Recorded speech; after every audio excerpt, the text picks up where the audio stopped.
ورحمة الله وبركاته. الحمد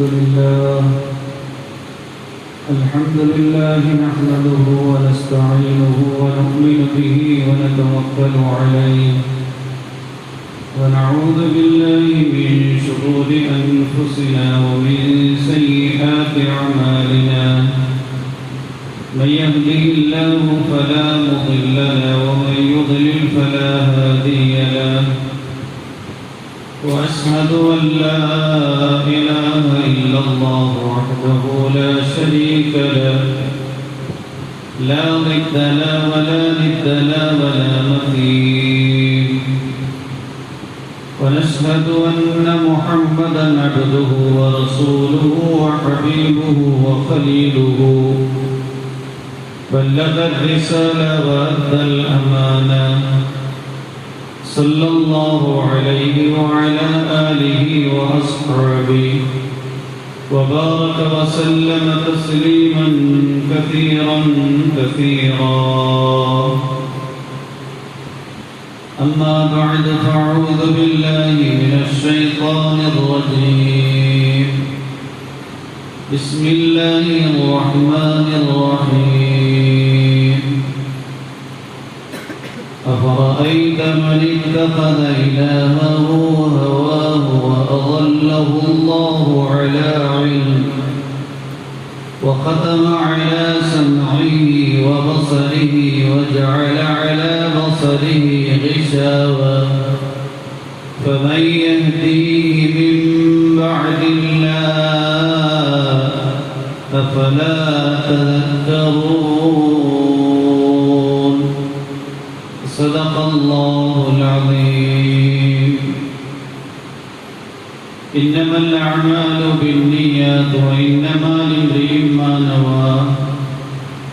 فمن كانت هجرته إلى دنيا يصيبها أو إلى امرأة ينكحها فهجرته إلى ما هاجر إليه. صدق رسوله النبي الكريم. സർവശക്തനായ അല്ലാഹു സുബ്ഹാനഹു വ തആല നാം ഏവരെയും അനുഗ്രഹിക്കുമാറാകട്ടെ. അല്ലാഹു സുബ്ഹാനഹു വ തആല അവന്റെ വിധിവിലക്കുകൾ പാലിച്ചുകൊണ്ട് ജീവിക്കാനാണ് ഈ ഭൗതിക ലോകം അനുവദിച്ചിരിക്കുന്നത്. സത്യവിശ്വാസികളായ നാം ഓരോരുത്തരും നമ്മുടെ ഹൃദയത്തെ ഈമാൻ കൊണ്ട് ആർദ്രതയുള്ളതാക്കി തീർക്കണം. ജീവിതത്തെ സുഹൃതങ്ങൾ കൊണ്ട് സജീവതയുള്ളതാക്കി തീർക്കണം. അതുപോലെ തന്നെ നമ്മുടെ ഹൃദയത്തിലെ ഈമാനും ജീവിതത്തിലെ സൽക്കർമ്മങ്ങളും നഷ്ടപ്പെട്ട് കളയാതിരിക്കാൻ വേണ്ടി പ്രത്യേകം ശ്രദ്ധിക്കണം. നമ്മുടെ ഹൃദയത്തിലെ ഈമാൻ, നമ്മുടെ ജീവിതത്തിലെ അമലസാലിഹാത്ത് നഷ്ടപ്പെട്ടു പോകുന്നത് നമ്മൾ പ്രവർത്തിക്കുന്ന പാപങ്ങൾ കൊണ്ടാണ്, തിന്മകൾ കൊണ്ടാണ്. അതുകൊണ്ട് തന്നെ നമ്മൾ ഓരോരുത്തരും നമ്മുടെ നന്മയെ കാത്തു സൂക്ഷിക്കാൻ വേണ്ടി ജീവിതത്തെ പാപങ്ങളിൽ നിന്ന് പരിശുദ്ധമാക്കണം. ഇമാം ഗസാലി അലൈഹി റഹ്മ പറയുകയാണ്, ഏറ്റവും വലിയ പണ്ഡിതൻ പാപങ്ങളുടെ കെടുതിയെ മനസ്സിലാക്കുകയും പാപത്തിൽ നിന്ന് തന്റെ ജീവിതത്തെ പരിശുദ്ധമാക്കുകയും ചെയ്യുന്നവനാണ്. നമുക്കറിയാം, നമ്മുടെ മുന്നിൽ 100 ചോക്ലേറ്റ് വിതറിയിട്ടിരിക്കുകയാണ്. അതിൽ ഒരെണ്ണത്തിൽ വിഷമുണ്ട് എന്നറിഞ്ഞു. ഏതിലാണ് വിഷം കൊണ്ടത് എന്ന് നമുക്ക് അറിയില്ല. ഈ 100 ചോക്ലേറ്റിൽ എത്ര നാം കഴിക്കും? അതിൽ 10 എണ്ണം എടുത്ത് കഴിക്കൂ, 5 എണ്ണം എടുത്ത് കഴിക്കൂ, കൂട്ടി 1 എണ്ണം കഴിക്കൂ? ഒരിക്കലുമില്ല. കാരണം നമ്മൾ ആ കഴിക്കുന്ന ചോക്ലേറ്റിൽ ഒരുപക്ഷെ വിഷമുണ്ട് എങ്കിൽ നമ്മുടെ ജീവൻ തന്നെ അവതാളത്തിലായി തീരുമെന്ന അവബോധം നമുക്കുണ്ട്. നാം വീട്ടിലായിരിക്കുമ്പോൾ കള്ളൻ വെളിയിൽ വന്ന് നിൽക്കുകയാണ്. രാത്രി സമയത്ത് നാം വാതിൽ തുറക്കും? ഒരിക്കലുമില്ല. ഇലക്ട്രിക് വയർ പൊട്ടി താഴെ കിടക്കുകയാണ്, നമ്മുടെ കൈകൊണ്ടത് പിടിക്കും? ഒരിക്കലുമില്ല. ഇതിന്റെ പ്രത്യാഘാതങ്ങളും അപകടങ്ങളും നമുക്ക് ശരിയായി അറിയാം. ഇതുപോലെ ശരിയായ അവബോധമുള്ളയാള്, ശരിയായ പാണ്ഡിത്യമുള്ളയാള് പാപങ്ങളുടെ കെടുതിയെ കുറിച്ച് മനസ്സിലാക്കും. അത് ആത്മാവിനെ കളങ്കപ്പെടുത്തും, ഹൃദയത്തെയും മസ്തിഷ്കത്തെയും ജീവിതത്തെയും ശിഥിലമാക്കി കളയും. കാരണം മനുഷ്യൻ പ്രവർത്തിക്കുന്ന ഒരു പാപം, ആ പാപത്തെക്കുറിച്ച് പിശാച് ഹൃദയത്തിൽ ഉണ്ടാക്കി കൊടുക്കുന്ന ചിന്ത, നീ ഇപ്പോ പാപം പ്രവർത്തിച്ചു, അവസരമാണ്, പിന്നീട് അവസരം കിട്ടിക്കൊള്ളൊന്നില്ല.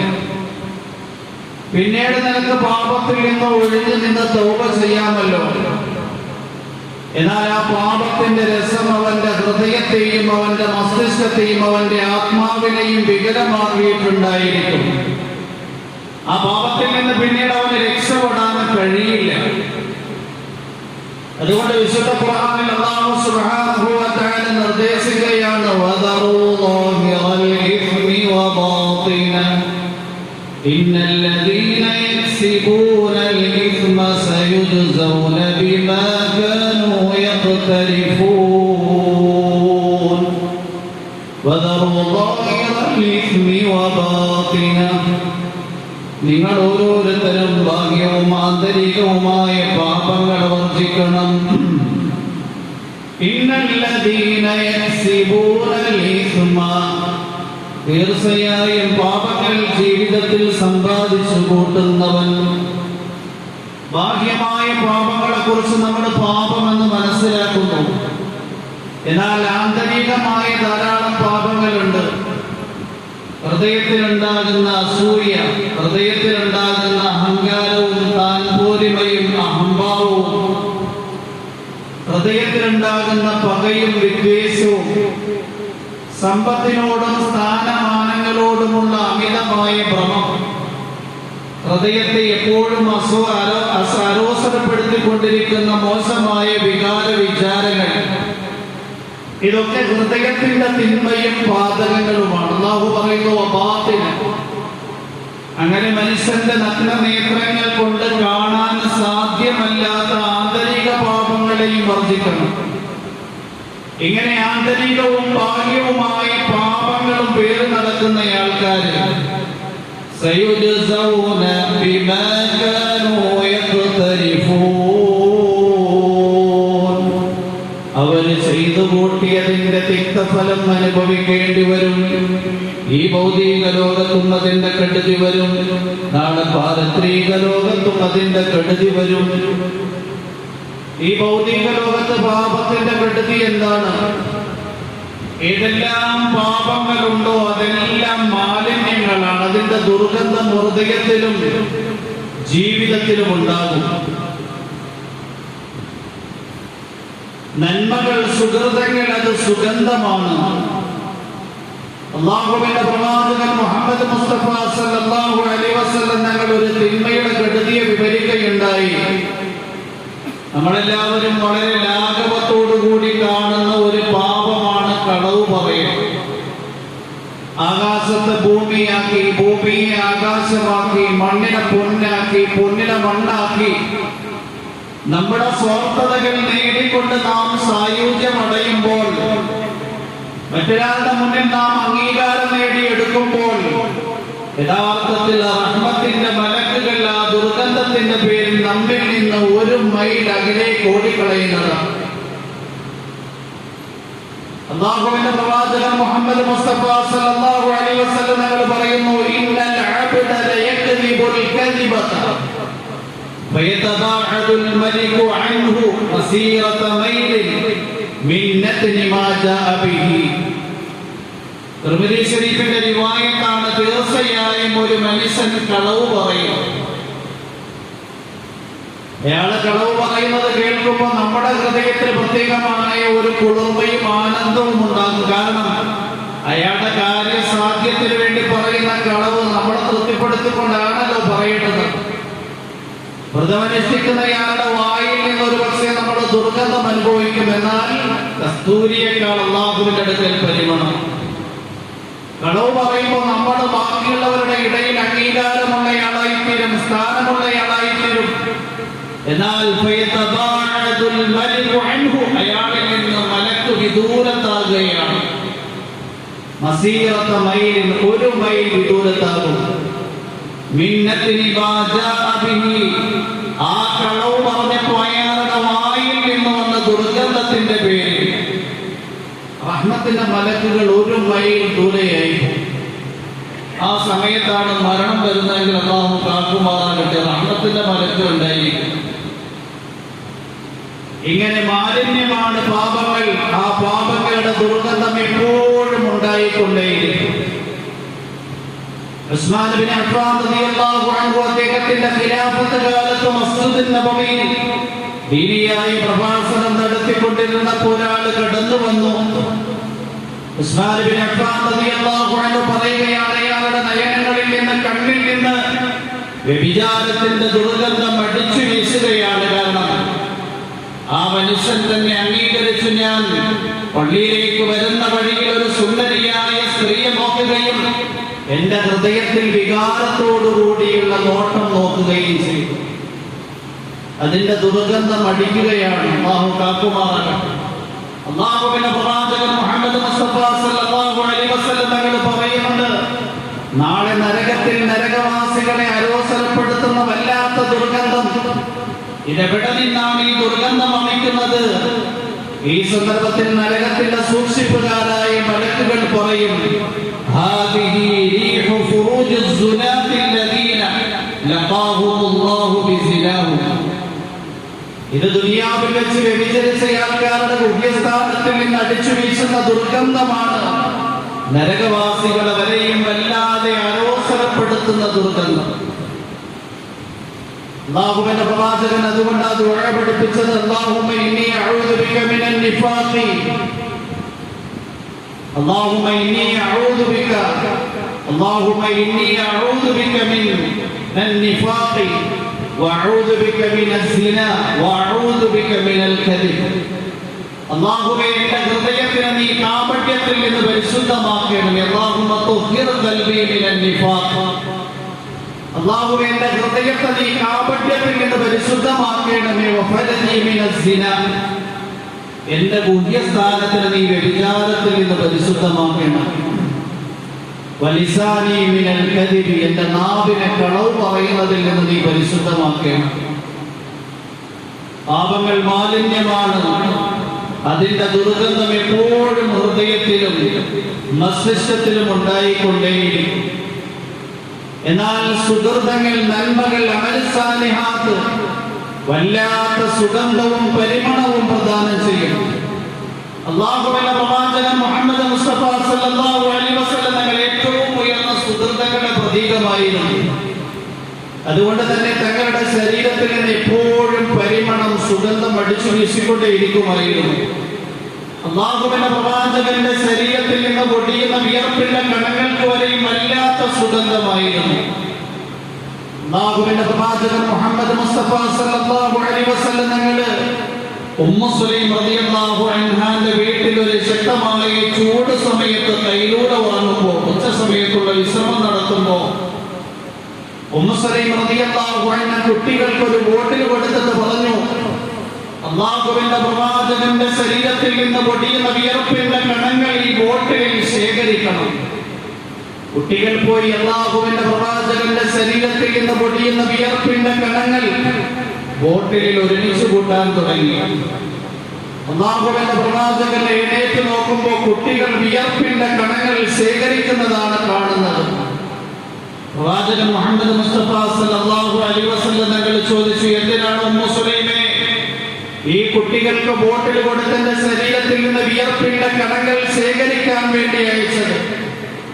ഉമ്മു സുലൈം റളിയല്ലാഹു അൻഹ പറയുകയുണ്ടായി, അല്ലാഹുവിന്റെ പ്രവാചകരെ, അങ്ങയുടെ ശരീരത്തിൽ നിന്ന് പൊടിയുന്ന വിയർപ്പിന്റെ കണങ്ങൾക്ക് ദുർഗന്ധമില്ല. യഫൂഹു മിൻഹുൽ മിസ്ക്, കസ്തൂരിയുടെ പരിമളമാണ് ഞങ്ങൾ അനുഭവിക്കുന്നത്, ആസ്വദിക്കുന്നത്. അതുകൊണ്ടാണ് കുട്ടികളെ അയച്ചിട്ട് വിയർപ്പിന്റെ കണങ്ങൾ ശേഖരിക്കാൻ വേണ്ടി നിർദ്ദേശിച്ചത്. ഇങ്ങനെ സുഗന്ധങ്ങളുടെ പ്രതീകമായി കഴിഞ്ഞാൽ എപ്പോഴും സുഗന്ധം ശരീരത്തിൽ നിന്ന് അടിച്ചു വീശിക്കൊണ്ടേയിരിക്കും. അബൂബക്കർ റളിയല്ലാഹു അൻഹു ഏറ്റവും ഉയർന്ന സുഗന്ധത്തിന്റെ പ്രതീകമായിരുന്നു. അതുകൊണ്ട് തന്നെ ഉമർ റളിയല്ലാഹു അൻഹു അബൂബക്കർ റളിയല്ലാഹു അൻഹുവിനെ കുറിച്ച് പറയുകയുണ്ടായി, ഇന്ന റീഹ അബീ ബക്കറിൻ അത്യബു മിൻ റീഹിൽ മിസ്കി. തീർച്ചയായും അബൂബക്കർ റളിയല്ലാഹു അൻഹുവിന്റെ ശരീരത്തിൽ നിന്ന് അടിച്ചു വീശുന്ന സുഗന്ധം കസ്തൂരിയുടെ പരിമളത്തെക്കാൾ ഉയർന്നതാണ്. നന്മകൾക്ക് വലിയ സുഗന്ധമാണ്. ആസിം റഹിമഹുല്ലാഹ് വലിയ താബഈകളിൽപ്പെട്ട ഒരു മഹാനായിരുന്നു. മസ്ജിദുൻ നബവിയിൽ പോയി കഴിഞ്ഞാൽ വളരെ ആഗ്രഹത്തോടെ താല്പര്യത്തോടെ വിശുദ്ധ ഖുർആൻ പാരായണം ചെയ്യുമായിരുന്നു. അദ്ദേഹത്തിന്റെ വായിൽ നിന്നും മുഖത്തിൽ നിന്നും എപ്പോഴും സുഗന്ധം പരക്കുമായിരുന്നു. അദ്ദേഹം നടന്നു പോകുന്ന വഴിയോരങ്ങളിൽ അദ്ദേഹത്തിന്റെ ശരീരത്തിൽ നിന്ന് ജനങ്ങൾ സുഗന്ധം പരിമളം ആസ്വദിക്കുമായിരുന്നു. പല ആൾക്കാർ പലവട്ടമായപ്പോ ആസിം റഹിമഹുല്ലയോട് ചോദിക്കുകയുണ്ടായി, നിങ്ങൾ ഏത് പെർഫ്യൂംസ് ഉപയോഗിക്കുന്നത്, ഏത് സുഗന്ധദ്രവ്യമാണ് ഉപയോഗിക്കുന്നത്? നിങ്ങൾ സംസാരിക്കുമ്പോൾ വായിൽ നിന്ന് സുഗന്ധം, നിങ്ങളുടെ മുഖത്ത് നിന്ന് സുഗന്ധം, നിങ്ങൾ നടക്കുമ്പോൾ നിങ്ങളുടെ ശരീരത്തിൽ നിന്ന് പരിമളവും സുഗന്ധവും അടിച്ചു വീശിക്കൊണ്ടേയിരിക്കുകയാണ്. നിങ്ങൾ ഏത് സുഗന്ധദ്രവ്യമാണ് പൂശുന്നത്? ആസിം റഹിമഹുല്ലാഹ് പറയുകയുണ്ടായി, ഞാൻ സുഗന്ധദ്രവ്യമൊന്നും പൂശുന്നില്ല. വിശുദ്ധ ഖുർആൻ ഞാൻ പാരായണം ചെയ്തുകൊണ്ടേയിരിക്കും. ഒരു ഖത്മ കഴിഞ്ഞാൽ അടുത്ത ഖത്മ ഓതും. മസ്ജിദുൻ നബവിയിൽ പോയിരുന്നു കൊണ്ട് വിശുദ്ധ ഖുർആൻ പാരായണം ചെയ്തുകൊണ്ടേയിരിക്കുമായിരുന്നു. ഒരു ദിവസം രാത്രി ഞാൻ ഉറങ്ങുന്ന വേളയിൽ അല്ലാഹുവിന്റെ പ്രവാചകൻ മുഹമ്മദ് മുസ്തഫ സല്ലല്ലാഹു അലൈഹി വസല്ലം ഞങ്ങളെ സ്വപ്നത്തിൽ ദർശിക്കാൻ അവസരമുണ്ടായി. പ്രവാചകൻ മുഹമ്മദ് മുസ്തഫ സല്ലല്ലാഹു അലൈഹി വസല്ലം തങ്ങൾ വിശുദ്ധ ഖുർആൻ പാരായണം ചെയ്യുന്നയാളാണല്ലോ നിങ്ങൾ, അല്ലാഹുവിന്റെ കലാമിനോട് നിങ്ങൾക്ക് വലിയ താല്പര്യമാണല്ലോ, നിങ്ങളുടെ മുഖം എന്റെ അടുക്കലേക്ക് അടുപ്പിക്കുക. ഞാൻ എന്റെ മുഖം ലോകത്തിന്റെ നായകൻ, വിശ്വത്തിന്റെ വസന്തം, മദീനയുടെ കിരീടം മുത്തലി മുഹമ്മദ് മുസ്തഫ സല്ലല്ലാഹു അലൈഹി വസല്ലം തങ്ങളുടെ അടുക്കലേക്ക് കൊടുത്തു. റസൂൽ കരീം സല്ലല്ലാഹു അലൈഹി വസല്ലം തങ്ങളുടെ പരിശുദ്ധമായ വായ കൊണ്ട് എന്റെ ചുണ്ടുകളിലേക്ക് ചുടുചുംബനം നൽകി. ഞാൻ കണ്ണു തുറന്നപ്പോ റൂം മുഴുവൻ സുഗന്ധം കൊണ്ട്, പരിമളം കൊണ്ട് സജീവമായിരിക്കുകയാണ്. അതിനുശേഷം ഞാൻ സംസാരിച്ചു കഴിഞ്ഞാൽ വായിൽ നിന്ന് സുഗന്ധം, എന്റെ മുഖത്ത് നിന്ന് സുഗന്ധം, എന്റെ ശരീരത്തിൽ നിന്ന് നടന്നു കഴിഞ്ഞാൽ സുഗന്ധം പരന്നുകൊണ്ടേയിരിക്കുകയാണ്. ഖുർആൻ ഓതുന്നതിന്റെ പേരിൽ ഉണ്ടാകുന്ന സുഗന്ധം, ദിക്റിന്റെ സുഗന്ധം, അല്ലാഹുവിന്റെ ഹബീബിന്റെ പേരിൽ കൂടുതൽ സ്വലാത്ത് ചൊല്ലിയാലുള്ള സുഗന്ധം. ശൈഖുൽ ഹദീസ് മൗലാന സക്കറിയ റഹിമഹുല്ലാഹ് എഴുതുന്നുണ്ട്, അദ്ദേഹം എഴുതിയ ഒരു ഗ്രന്ഥമുണ്ട് ഫളായിലെ ദറൂദെ ശരീഫ്. അല്ലാഹുവിന്റെ പ്രവാചകൻ മുഹമ്മദ് മുസ്തഫ സല്ലല്ലാഹു അലൈഹി വസല്ലം തങ്ങളുടെ പേരിൽ സ്വലാത്ത് ചൊല്ലുന്നതിന്റെ മഹത്വം. അതിലൊരു സംഭവം എഴുതുന്നുണ്ട്. ഒരു മഹാൻ എല്ലാ രാത്രിയിലും സ്വലാത്ത് ചൊല്ലിയിട്ടാണ് ഉറങ്ങുന്നത്. ഒരു രാത്രി അദ്ദേഹം നബി തങ്ങളെ കാണാൻ ഇടയായി. അല്ലാഹുവിന്റെ പ്രവാചകൻ മുഹമ്മദ് മുസ്തഫ സല്ലല്ലാഹു അലൈഹി വസല്ലം തങ്ങൾ മുഖത്തിൽ ചുടുചുംബനം നൽകി. ആ മനുഷ്യൻ എഴുന്നേറ്റ് കഴിഞ്ഞ് 8 ദിവസം വരെയും ആ മനുഷ്യന്റെ ശരീരത്തിൽ നിന്ന് സുഗന്ധം അടിച്ചു വീശിക്കൊണ്ടേയിരുന്നു. പാപങ്ങൾ മാലിന്യമാണ്, അതിൽ നിന്ന് ദുർഗന്ധം വമിച്ചുകൊണ്ടേയിരിക്കും. സുഹൃതങ്ങൾ അത് സുഗന്ധമാണ്, അതിൽ നിന്ന് എപ്പോഴും പരിമളവും സുഗന്ധവും അടിച്ചു വീശിക്കൊണ്ടേയിരിക്കും. അതുപോലെ ദുർഗന്ധം വമിക്കുന്ന ഇരുളുകളാണ് പാപങ്ങൾ, സൽക്കർമ്മങ്ങളാണ് എങ്കിൽ പ്രകാശമാണ്. അല്ലാഹു വിശുദ്ധ ഖുർആനിൽ പാപങ്ങളുടെ കെടുതിയെ കുറിച്ച് വിശദീകരിക്കുന്നുണ്ട്. വലാ യഹീഖുൽ മകറുസ്സയ്യി ഇല്ലാ ബിഅഹ്ലിഹി വലാ യഹീഖുൽ മകറുസ്സയ്യി.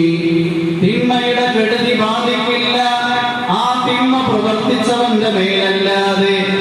ഇന്നമാ ബഗയുകും അലാ അൻഫുസികും, നിങ്ങൾ മറ്റുള്ളവരോട് ചെയ്യുന്ന അക്രമത്തിന്റെ കെടുതി നിങ്ങളുടെ മേൽ തന്നെ വന്നു ഭവിക്കുന്നതാണ്. പാപങ്ങളുടെ കെടുതി ഭൗതിക ലോകത്ത് അനുഭവിച്ചേ തീരുകയും. അല്ലാഹുവിന്റെ പ്രവാചകൻ പറയുന്നു, ഇന്ന റജുല ലയുഹറമു മിനൽ റിസ്ഖി ബിദ്ദൻബി അല്ലദീ യുസീബ്. ഒരു മനുഷ്യൻ പ്രവർത്തിക്കുന്ന പാപങ്ങളുടെ പേരിൽ ഈ ദുനിയാവിൽ അല്ലാഹു അവന്റെ റിസ്ഖിൽ നിന്ന് ബറക്കത്ത് എടുത്തു കളയും. റിസ്ഖ് തടയപ്പെട്ടു പോകും. അല്ലാഹു കാക്കുമാറാകട്ടെ. പാപങ്ങൾ പ്രവർത്തിക്കുന്നതിന്റെ മറ്റൊരു കെടുതിയാണ്, നമ്മുടെ കീഴിലുള്ളവർ അതേ പാപങ്ങൾ പ്രവർത്തിക്കുന്നുണ്ടാകും. നമ്മുടെ ഹൃദയം പാപം കൊണ്ട് സായുജ്യമടയുമ്പോൾ നമ്മുടെ കീഴിലുള്ളവർ ചെയ്യുന്ന പാപങ്ങൾ കേൾക്കുമ്പോൾ നമ്മുടെ ഹൃദയത്തിന് അസ്വസ്ഥതയുണ്ടാകും. ഉലമാക്കളുടെ ഗ്രന്ഥങ്ങളിൽ ഒരു സംഭവം എഴുതിയിട്ടുണ്ട്. ഒരു മുസ്ലിമായ കൊല്ലപ്പണിക്കാരൻ, അദ്ദേഹം സാത്വികനായിരുന്നു.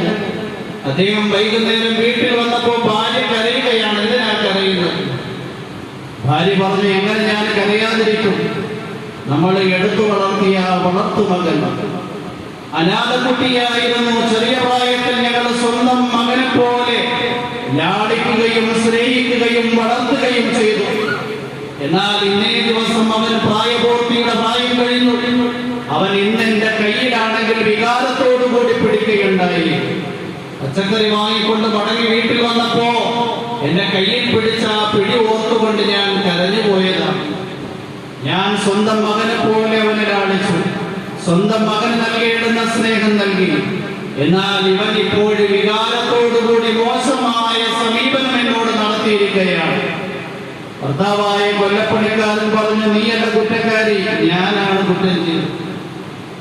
എന്റെ കടയിലേക്ക് വള വാങ്ങാൻ വേണ്ടി വന്ന ഒരു സ്ത്രീ, അതിസുന്ദരിയായ സ്ത്രീയാണ് എങ്കിൽ കയ്യിലേക്ക് വള കയറാതെ വന്നപ്പോൾ എന്റെ കയ്യിൽ ധരിപ്പിക്കാൻ വേണ്ടി നൽകി.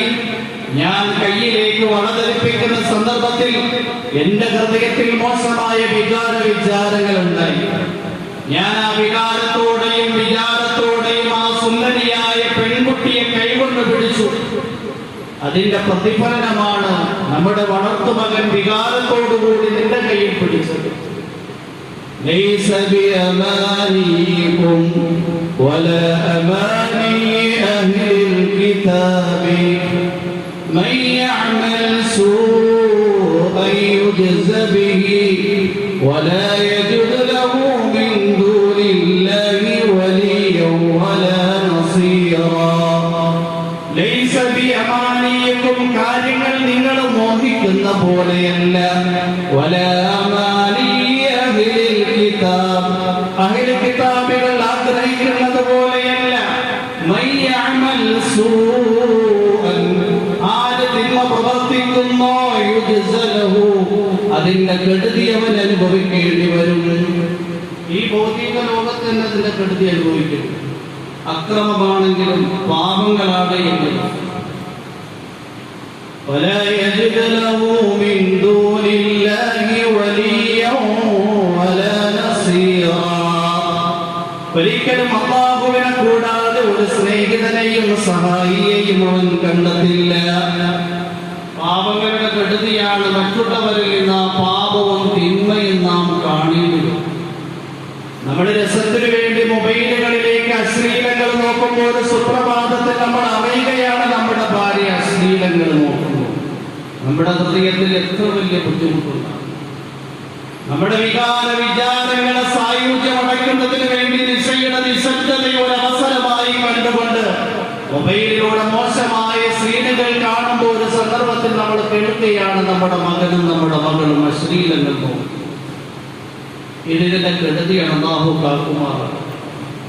അതുകൊണ്ട് തിന്മയിൽ നിന്ന് നമ്മുടെ ഹൃദയവും നമ്മുടെ ആത്മാവും നമ്മുടെ ജീവിതവും നമ്മുടെ അവയവങ്ങളും മുക്തമായി കഴിഞ്ഞാൽ നമ്മുടെ നന്മകൾ നമ്മുടെ വീട്ടുകാരിൽ സ്വാധീനിക്കും, നമ്മുടെ കുടുംബക്കാരിൽ സ്വാധീനിക്കും, നമ്മൾ താമസിക്കുന്ന പ്രദേശവാസികളിൽ സ്വാധീനിക്കും. താബിഈങ്ങളിൽപ്പെട്ട ഒരു വലിയ പണ്ഡിതൻ, വലിയ ഒരു മഹാൻ, അദ്ദേഹം യുദ്ധം ചെയ്യുമ്പോൾ കാഫിരീകളിൽപ്പെട്ട രാജാവ് അദ്ദേഹത്തിനെ പിടികൂടുകയുണ്ടായി. ക്രിസ്ത്യാനിയായ രാജാവ് മുസ്ലിമീങ്ങളുടെ സൈനിക കമാൻഡറായ താബിഈങ്ങളിൽപ്പെട്ട ആ വ്യക്തിയെ കൊല്ലാൻ വേണ്ടി ഉത്തരവിട്ടു. രാജാവിന്റെ മന്ത്രി പറഞ്ഞു, എത്രയോ വലിയ സമർത്ഥനാണ്, അദ്ദേഹത്തിനെ കൊന്നു കഴിഞ്ഞാൽ കാര്യം കഴിഞ്ഞു. പക്ഷേ അദ്ദേഹത്തിനെ എങ്ങനെയെങ്കിലും വശീകരിച്ച് അനുനയിപ്പിച്ച് നമ്മുടെ മതത്തിന്റെ ആളാക്കിയാൽ നമ്മുടെ രാജ്യത്തിന്റെ സൈനിക കമാൻഡർ ആക്കാൻ പറ്റുന്ന അത്രയും വലിയ കപ്പാസിറ്റി ഉള്ള ആളാണ്. രാജാവാണ് എങ്കിൽ ഇത് കേട്ടപ്പോൾ ആ താബിഈകളിൽപ്പെട്ടയാളോട് ദുനിയാവ് സമർപ്പിച്ചു. നീ ക്രിസ്ത്യാനിയാകുകയാണ് എങ്കിൽ ഈ രാജകൊട്ടാരത്തിൽ മന്ത്രിസ്ഥാനം നിനക്ക് നൽകാം. അദ്ദേഹം ക്രിസ്ത്യാനിയാകാൻ തയ്യാറായി. നീ ക്രിസ്ത്യാനിയാകുകയാണെങ്കിൽ ഈ രാജ്യത്തിന്റെ പകുതി അധികാരം നൽകാം. അപ്പോഴും താബിഈകളിൽപ്പെട്ടയാൾ നിരസിച്ചു. ഇങ്ങനെ പല ഓഫറുകൾ ചെയ്തു എങ്കിലും അദ്ദേഹം ഇസ്ലാമിൽ നിന്ന് വ്യതിചലിക്കാൻ തയ്യാറായി. രാജാവാണ് എങ്കിൽ ക്ഷീണിച്ച് അവശനായി വിഷമനായിരിക്കുന്നത് രാജാവിന്റെ മകള് കാണാനിടയായി. മകള് ചോദിച്ചു, എന്താ നിങ്ങളിങ്ങനെ വിഷമനായി ദുഃഖിച്ചിരിക്കുകയാണ്? രാജാവ് പറഞ്ഞു, താബിഈകളിൽപ്പെട്ട ഈ മുസ്ലിമീങ്ങളുടെ നേതാവിനെ പിടിച്ചു ഞാൻ കൊല്ലാൻ തീരുമാനിച്ചു. എന്റെ മന്ത്രി പറഞ്ഞു, വലിയ സമർത്ഥനം യോഗ്യതയുള്ള ആളാണ് അദ്ദേഹത്തിന് നിങ്ങൾ നമ്മുടെ മതത്തിലേക്ക് കൊണ്ടുവന്നാൽ നമ്മുടെ സൈനിക കമാൻഡറായി നിശ്ചയിക്കാൻ പറ്റുന്ന യോഗ്യതയുള്ളയാളാണ്. ഞാൻ അദ്ദേഹത്തിന്റെ മുന്നിൽ ഭൗതികമായ കാര്യങ്ങൾ സമർപ്പിച്ചുകൊണ്ട് ക്രിസ്തു മതത്തിലേക്ക് ക്ഷണിച്ചു എങ്കിലും അദ്ദേഹം മതത്തിലേക്ക് വരാൻ തയ്യാറായി. പെൺകുട്ടി പറഞ്ഞു, ഞാൻ അതിനു വേണ്ടി ഉള്ള കാര്യങ്ങളൊക്കെ ഒരുക്കാം, എനിക്ക് നിങ്ങൾ അനുവാദം നൽകിയാൽ മതി. രാജാവ് മകൾക്ക് അനുവാദം നൽകി.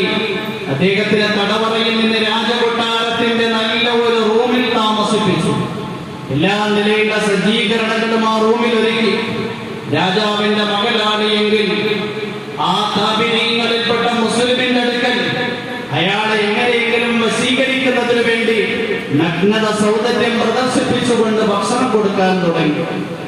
കൊഞ്ചിക്കുഴയാൻ തുടങ്ങി.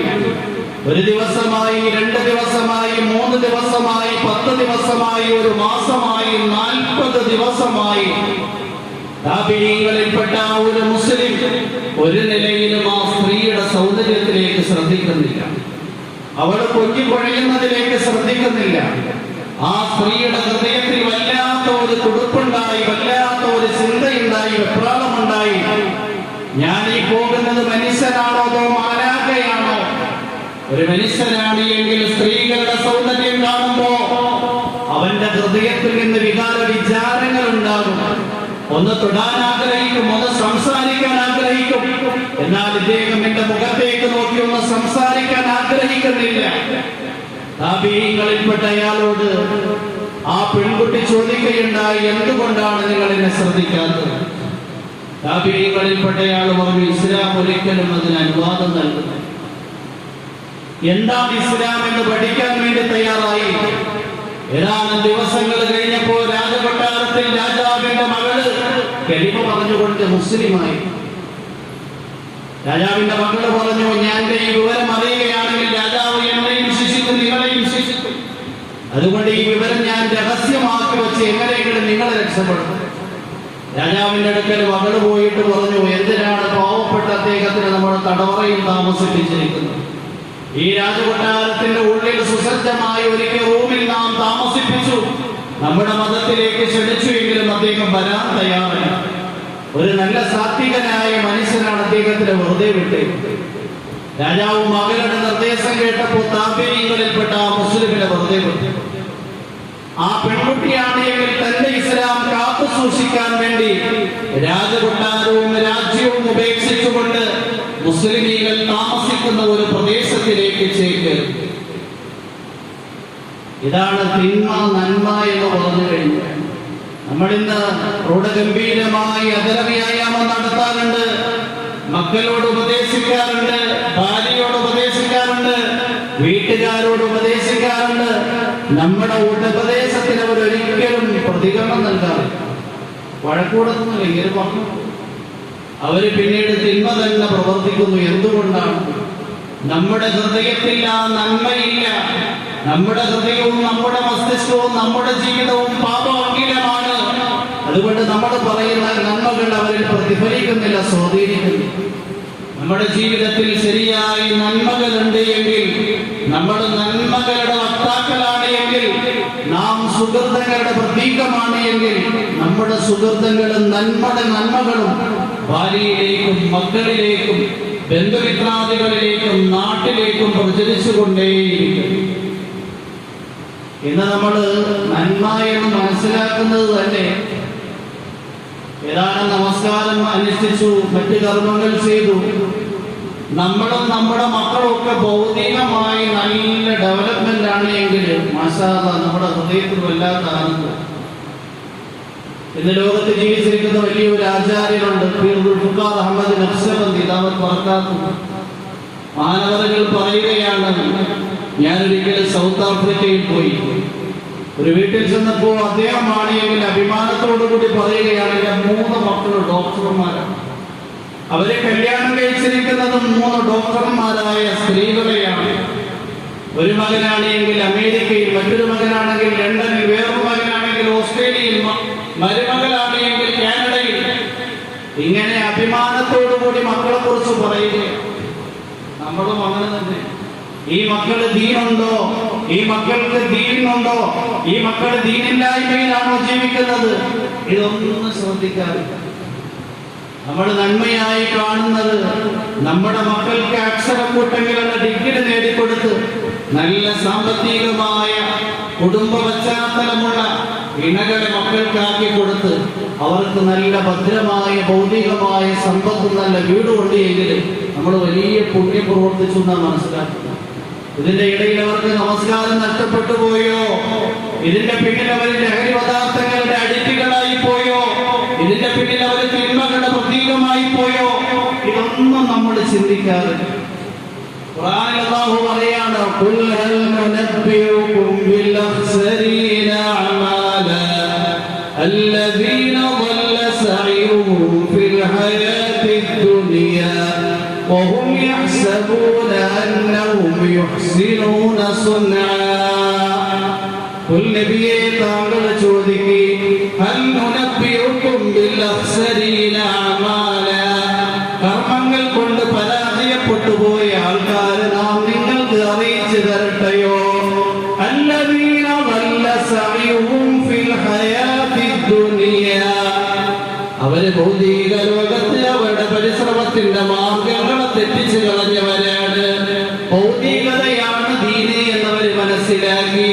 അല്ലദീന ളല്ല സഅയുഹും ഫിൽ ഹയാത്തിദ് ദുനിയാ വഹും യഹ്സബൂന അന്നഹും യുഹ്സിനൂന സുൻആ, അവര് ധരിക്കുകയാണ് ഞാൻ പ്രവർത്തിക്കുന്നത് നന്മയാണ്, ഞാൻ ധാരാളം മാതൃ സേവന പ്രവർത്തനങ്ങൾ ചെയ്യുന്നുണ്ട്, ധാരാളം പെൺകുട്ടികളെ വിവാഹം ചെയ്യുന്നുണ്ട്. എന്റെ ജീവിതം നന്മയുള്ളതാണോ? എന്റെ ജീവിതം തിന്മകളിൽ നിന്ന് മുക്തമാണോ? എന്റെ ഭാര്യാമക്കളുടെ ജീവിതം തിന്മയിൽ നിന്ന് മുക്തമാണോ? എന്റെ കീഴിൽ ജീവിക്കുന്നവരുടെ ജീവിതം പാപഭംഗിതമാണോ എന്നൊന്നും ചിന്തിക്കാറില്ല. യഹ്സബൂന അന്നഹും യുഹ്സിനൂന സുൻആ. അതുകൊണ്ട് നമ്മൾ ഓരോരുത്തരും നമ്മുടെ ഹൃദയത്തെയും നമ്മുടെ ജീവിതത്തെയും പാപങ്ങളിൽ നിന്ന് പരിശുദ്ധമാക്കും. ഇന്ന് നന്മകളുടെ പ്രതീകം ധാരാളമുണ്ട്. വീടുകളിൽ നന്മ ഉണ്ട്, കുടുംബങ്ങളിൽ ഇസ്ലാമിക നന്മയുണ്ട്. എന്നാൽ അതുപോലെ തന്നെ തിന്മകളും ധാരാളം വ്യാപിച്ചുകൊണ്ടേയിരിക്കും. ഒരാളുടെ കയ്യിൽ വലിയ സഞ്ചിയുണ്ട്, അതിൽ ഡോളറുണ്ട്, ദിർഹമുണ്ട്.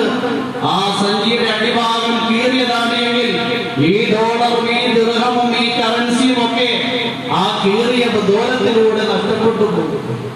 ഇതുപോലെ വലിയ വലിയ നന്മകളുടെ പ്രതീകമാണ് നാം. നമ്മുടെ ജീവിതത്തിൽ നമസ്കാരമുണ്ട്, നോമ്പുണ്ട്, ഹജ്ജുണ്ട്, സകാത്തുണ്ട്. ഇതിന്റെ കൂട്ടത്തിൽ തിന്മകളുണ്ട് എങ്കിൽ, ദൈവത്തുണ്ട് എങ്കിൽ, നമീമത്തുണ്ട് എങ്കിൽ, പലിശയുണ്ട് എങ്കിൽ, ഹറാമായ കൈക്കൂലിയുണ്ട് എങ്കിൽ, ഇങ്ങനെയുള്ള പാപങ്ങൾ കൊണ്ട് ഈ നന്മകൾ നഷ്ടപ്പെട്ടു പോവുകയാണ്. അല്ലാഹു നമ്മളെ എല്ലാവരെയും കാത്തുരക്ഷിക്കട്ടെ.